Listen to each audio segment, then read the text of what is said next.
Quand il m'arrive de demander aux uns ou aux autres « Avez-vous envie de devenir des saints ?» La réponse est le plus souvent timide, voire parfois une négation. Non, c'est impossible. En effet, nous avons de la sainteté une image parfois déformée. Pour devenir saint, selon certains, il faut soit être à l'origine de phénomènes extraordinaires, dons d'ubiquité, guérison de malades, visions, prophéties, soit avoir une vie de souffrance absolument terrible. Dans les deux cas, tout cela nous paraît bien éloigné de notre réalité. Pourtant, le Christ, dans les évangiles, nous invite à devenir saints, comme notre Père céleste est saint. On voit dès lors que la sainteté n'est pas une option, qu'elle est obligatoire dans l'esprit du Christ. Mais le Christ ne nous lance pas ce que l'on appelle en psychologie une injonction paradoxale, c'est-à-dire qui nous inviterait à faire quelque chose qui est impossible pour nous. Non, s'il nous invite à devenir des saints comme le Père Céleste est saint, c'est parce qu'il sait que la sainteté ne vient pas de nous, mais qu'elle est l'aspect visible du travail invisible de l'Esprit Saint en chacun d'entre nous. Oui, la sainteté ne viendra pas de nous, elle est un don de Dieu. Alors il nous faut demander ce don, sans cesse, tous les jours, comme le faisait notamment Thérèse de Lisieux. Et c'est cette sainteté en chacun d'entre nous, religieuse, prêtre, laïque, comment peut-elle s'exprimer ? Eh bien, j'ai trouvé une clé cette semaine dans l'ouvrage d'un contemplatif bien connu qui s'appelle Thomas Merton, un cistercien. En parlant des chrétiens, il dit « Les chrétiens sont un peuple de louanges. Mais cette louange a deux aspects. Tout à l'heure, je nous invitais à unir nos voix à celles des anges pour chanter la gloire, la louange de Dieu. La louange s'exprime alors par nos voix, mais ce n'est que la première étape, la plus simple, car on peut très bien louer Dieu avec nos lèvres et maudire notre prochain avec notre cœur.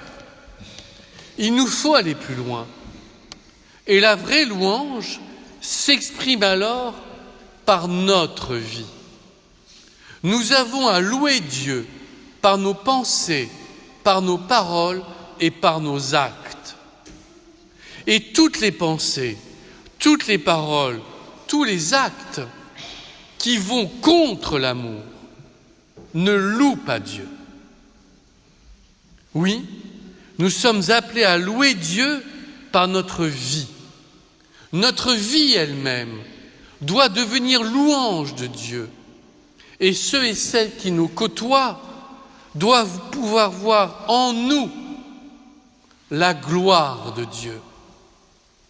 Et c'est possible, grâce à l'action de l'Esprit Saint, je le répète, mais aussi grâce à la prévenance de Dieu, qui nous donne notamment aujourd'hui dans l'Évangile un chemin bien balisé pour que notre vie devienne louange.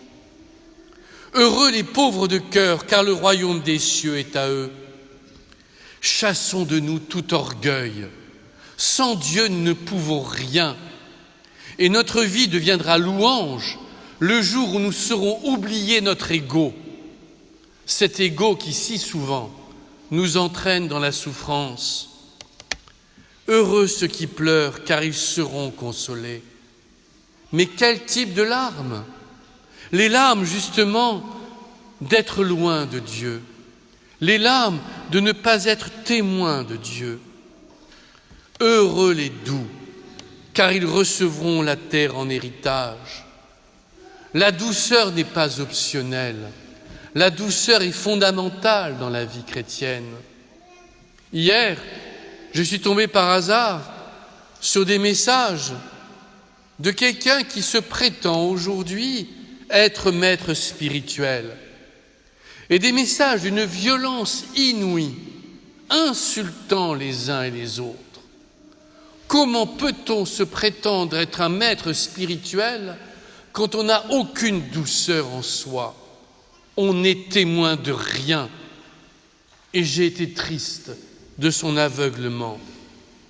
Heureux ceux qui ont faim et soif de la justice, car ils seront rassasiés. La sainteté ne va pas nous couper du monde, bien au contraire. Elle doit nous inviter à vouloir changer le monde. Et c'est ce qu'ont voulu faire notamment de nombreux papes quand ils ont écrit sur l'économie, sur la morale. Oui, ayons faim et soif de justice, cette justice de Dieu.